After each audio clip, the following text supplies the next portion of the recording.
Nos Animeureux est un podcast haut en couleur pour parler ensemble d'animation. Je suis Minerva. En 20 ans, j'ai été directrice, formatrice et surtout, j'ai été une animeureuse. Chaque semaine, on se retrouve entre anciens et nouveaux de l'animation pour mettre en avant et transmettre les valeurs et le goût de ces métiers si nécessaires de l'animation socio-culturelle. À chaque rendez-vous, on abordera des sujets divers, avec sérieux, mais surtout avec humour et détachement. Les vacances d'été sont déjà bien engagées et d'ici un mois commencera la ronde des inscriptions à des activités extrascolaires pour les plus jeunes et de loisirs pour les adultes. Ce sera l'occasion pour les ACM des différents quartiers de redémarrer une année avec en partie certainement des animes tout neufs. Si tu vis ou pratiques dans ces territoires où plusieurs structures se côtoient, tu dois parfois te demander quelles sont leurs différences. Ne cherche plus, je vais te répondre. En tout cas, en ce qui concerne deux types d'associations qui sont différentes mais très complémentaires, à savoir les centres sociaux et les MJC. Comme à mon habitude, on fera un petit saut dans le passé, mais pas très loin, et on découvrira l'organisation et les missions de chacune. On identifiera les défis qu'elles rencontrent également depuis ces dernières années. Peut-être auras-tu alors envie de découvrir de nouvelles manières de t'investir à ton tour. Pour la dernière fois de la saison, rendez-vous au XXe siècle. Comme tu l'as déjà compris en écoutant les épisodes sur l'histoire de l'animation, l'épisode 1, sur le scoutisme aussi, l'épisode 10, c'était celui de la semaine dernière, nombre des mouvements sociaux ou de jeunesse ont vu leurs graines semées dès le début du XXe siècle par des actions locales. C'est le cas des centres sociaux. Ils sont nés sous l'influence du modèle britannique, le settlement, grâce à Marie Gahery, qui instaure l'organisation d'un lieu d'action sociale, sanitaire et éducative sur son territoire. En 1910, c'est déjà 6 maisons sociales qui agissent dans la région parisienne et en 1922, les structures se mutualisent pour devenir la Fédération des centres sociaux.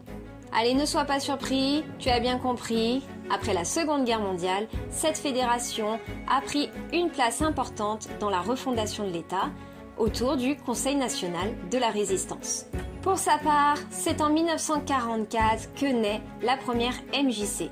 C'est un mouvement de jeunesse à la base lyonnais qui suivra le modèle de fédération dès 1948. Alors que l'État va miser sur les centres sociaux pour le développement des actions sociales, la mission de la MJC est plus axée sur la culture. Ce sont donc deux missions différentes, mais tellement complémentaires. Administrativement, les centres sociaux reçoivent une délégation de service public, alors que les MJC n'ont pas officiellement ce statut. On va donc jouer avec les mots ici. C'est-à-dire que ta MJC, elle est un vecteur important pour soutenir, pour promouvoir la culture pour le service public, mais elles ne sont donc pour l'État qu'un simple vecteur de promotion. Et tu comprendras la différence entre ces deux systèmes économiques un peu plus tard dans l'épisode. En tant qu'anime, tu peux travailler dans des ACM des deux structures, mais ton projet pédagogique variera en fonction de tes missions. Sachant que pour l'une et l'autre, l'accueil du centre de loisirs, c'est un pan de leur activité, mais ce n'est pas le seul et parfois ce n'est même pas le plus important. Pour m'accompagner dans cette présentation, je vais aller chercher Stella, notre chippie de 7 ans, et Sylvester des papillons, qui vient accompagner de Pénélope, sa grande sœur de 17 ans. Dans ce quartier populaire où vivent Stella et Sylvester, ils cohabitent un centre social et une MJC. Ces deux structures ont un ACM et la possibilité de proposer un accueil spécifique pour répondre au handicap que porte Stella. Si tu n'as pas encore fait connaissance avec ce petit bout de femme, elle t'est présentée dans l'épisode sur le handicap, bien sûr. Dans ce dernier, on parlait justement de l'accompagnement général de la famille qui porte l'enfant, qui lui porte l'handicap. Les besoins des parents sont plus spécifiques que d'autres. Par exemple, au niveau administratif, les dossiers MDPH, ce n'est pas réservé aux fans des formulaires CERFA en tout genre. Non, il y a un nombre aussi de nos compatriotes qui ne sont pas forcément très à l'aise avec la lecture, l'écriture en français et qui ont besoin d'un coup de main. Tout réunir au centre social, ça évite à la maman de Stella de devoir inlassablement réexpliquer sa situation et ses difficultés.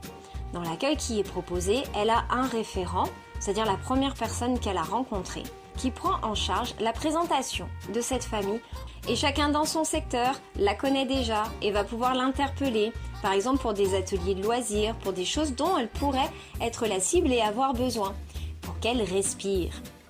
C'est la même chose au secteur jeune, ils sont mis au courant de la situation de Stella et sa famille. Résultat, sa grande sœur, elle est accueillie et tout le monde a conscience des enjeux qu'elle affronte au quotidien. Là-bas, elle trouvera sur place des animateurs pour l'aider dans son accompagnement scolaire pour réussir sa scolarité. Et plus tard, elle pourra même aller rencontrer des travailleurs sociaux pour l'aider dans son insertion. Au centre social, la famille de Stella trouve un lieu unique pour l'accompagner dans tous les pans de sa vie. La mission première du centre social, c'est ça, c'est l'accueil. Pour une vie de quartier, pour une cohésion, pour de la mixité sociale. On y offre donc différents services pour les différentes parties de la population.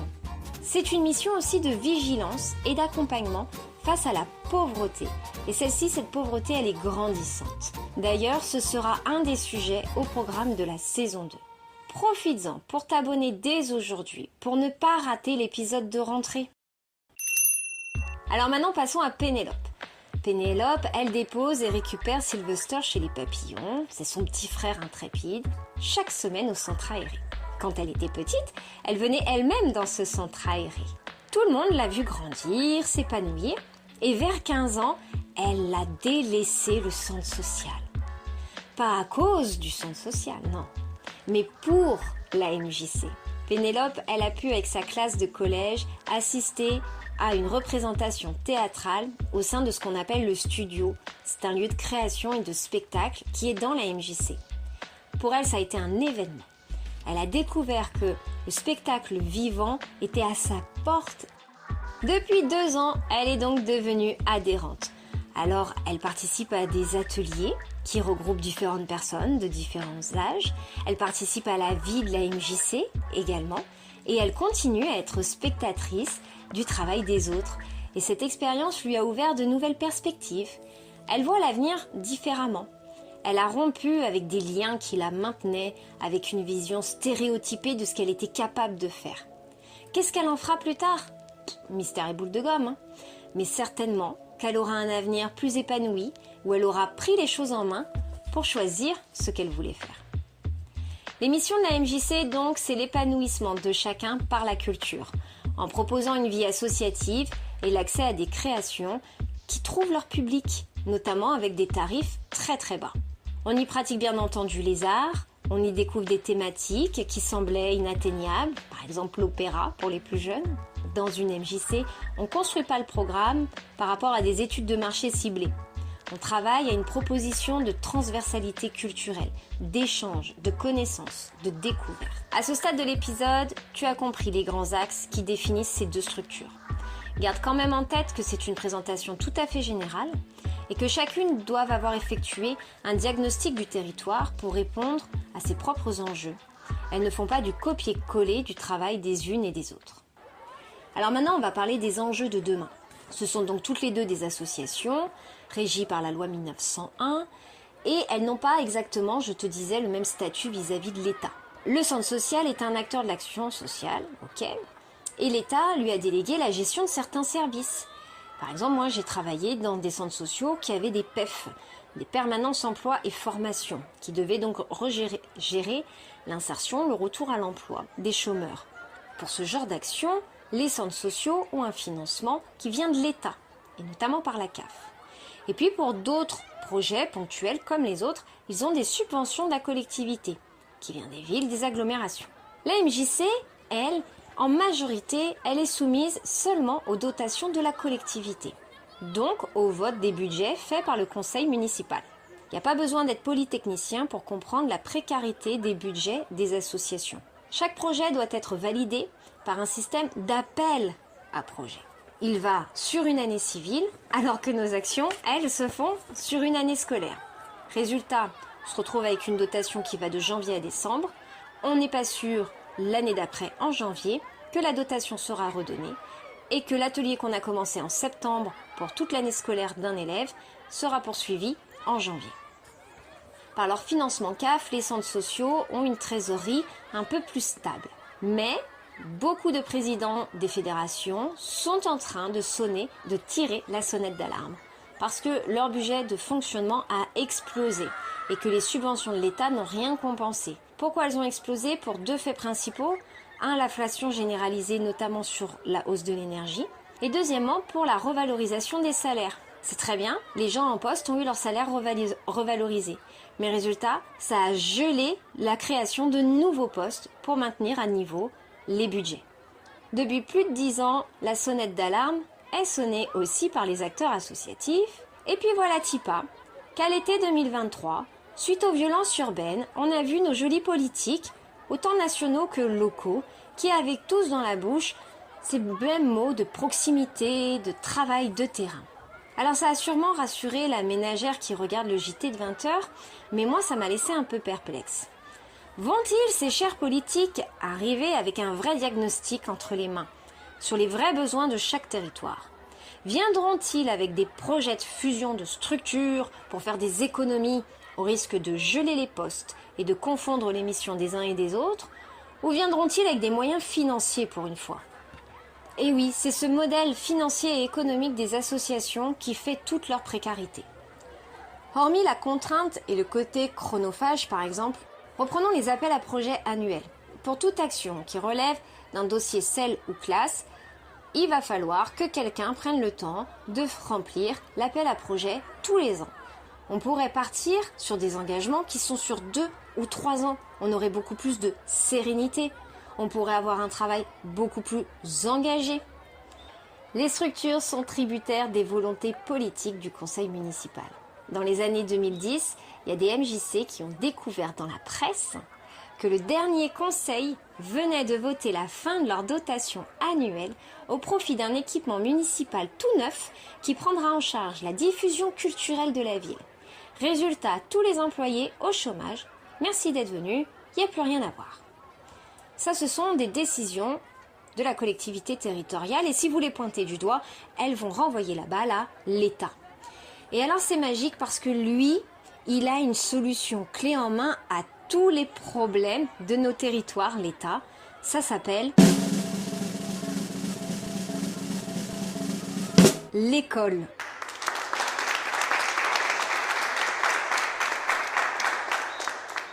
Et donc, si on a un problème d'éducation populaire, on demandera à un instit, qui doit aujourd'hui se former tout seul à coups de vidéos YouTube fait par ses collègues, et d'en faire nos missions pour lesquelles nous, on est formés. Parce que ça revient bien moins cher. C'est écrit sur un papier que l'État a pris en charge cette caution, que l'école va le faire. Comment elle va le faire? On ne sait pas. Avec quelle qualité? On ne sait pas. Est-ce qu'elle sait le faire? On ne sait pas. Mais on l'a écrit sur un bout de papier. Et l'école devient un fourre-tout. Je vous donne un exemple un peu tiré par les cheveux de transversalité éducative où on va vous demander en même temps d'aborder le thème de l'alimentation pour lutter contre l'obésité tout en faisant de la grammaire s'il vous plaît. Et puis si tu peux me rajouter un petit problème de maths au passage, on aura gagné du temps. Les instits s'arrachent les cheveux et nous on perd nos postes. Nous on perd notre métier.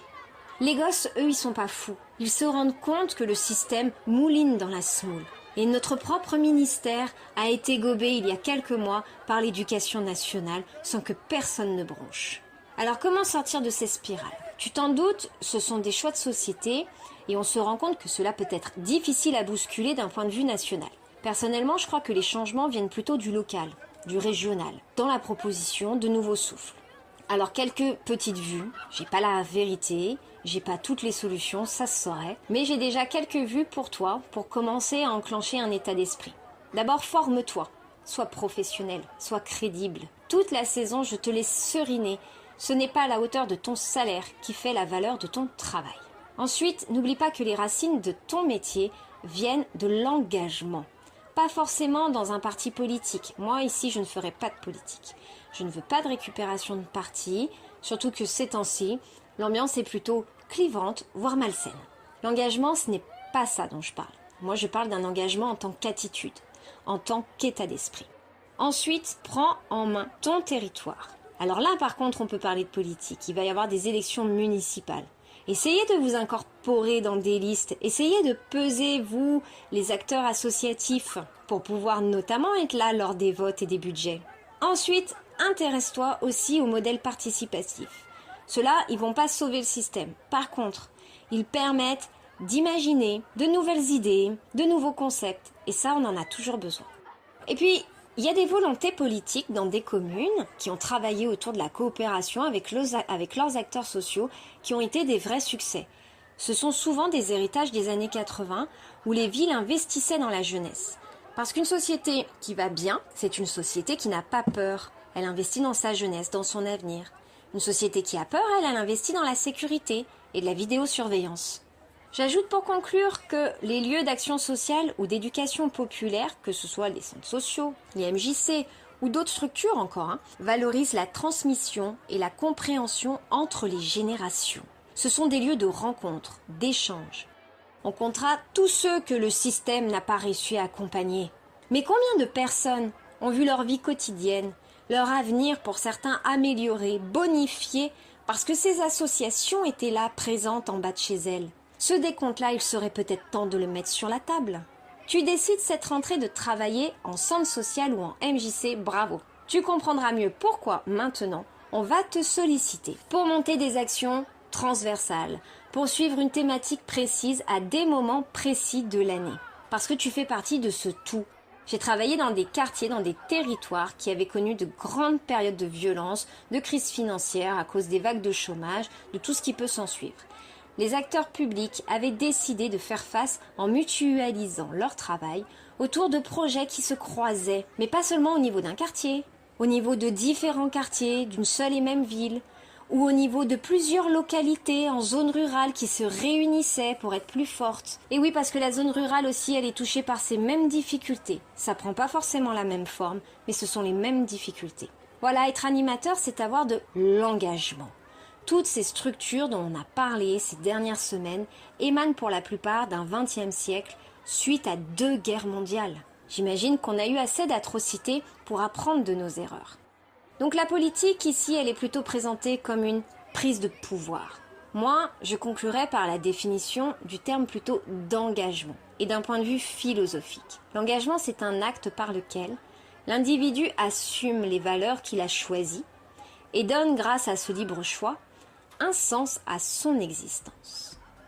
La semaine prochaine, c'est la dernière de la saison et on réfléchira à la notion de faire partie d'une équipe et ce que cela induit.